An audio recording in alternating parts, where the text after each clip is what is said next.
global commodity markets have plunged in recent months, dragging down the price of rice, wheat and corn by around 50% from their summer peaks. The scale of that shift has seen the food inflation scare that had gripped both developed and developing economies last year disappear. But United Nations Secretary-General Ban Ki-moon has told business and political leaders at the World Economic Forum's annual meeting in Davos that the world has yet to escape an underlying food supply crisis. I've been urging world leaders, particularly leaders of industrialized countries, that they should never lose sight of this issue.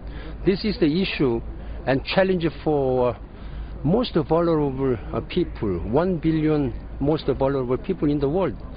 I welcome all these stimulus packages they should make, but at the same time they should pay serious and due attention on the plight of many most vulnerable people.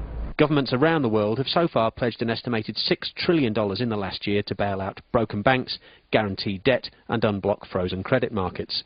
Josette Sheeran, Executive Director of the World Food Programme, says it would take $6 billion, just 1/10% of the global economic rescue packages so far, to stop the worst forms of human suffering this year.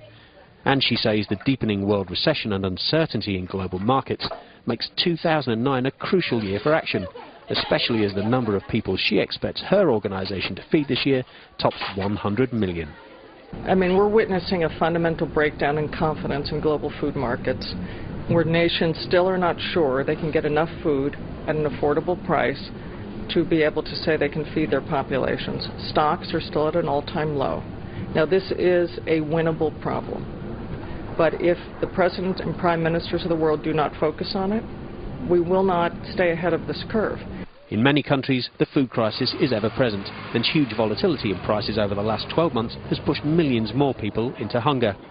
Amitabha Sadangi runs International Development Enterprises India, a company that supplies small-scale farmers with pump and irrigation kits that cut water usage by 50 to 70% and boost crop yields by up to 40%. He says the food crisis has not gone away for the small farmers who account for 70% of agricultural production in India. In my opinion, no. The food prices is stabilized, but today 200 million people in India still goes hungry. UN Chief Ban says it is crucial for government and business leaders to see the problem holistically. Food crisis, climate change, water scarcity, energy, they are all interconnected issues which we must address comprehensively. With 75 million people added to the ranks of the hungry last year and food prices in some of the world's poorest countries still double what they were 12 months ago, there are plenty of reasons for action. I'm Nick Edwards in Davos for Reuters.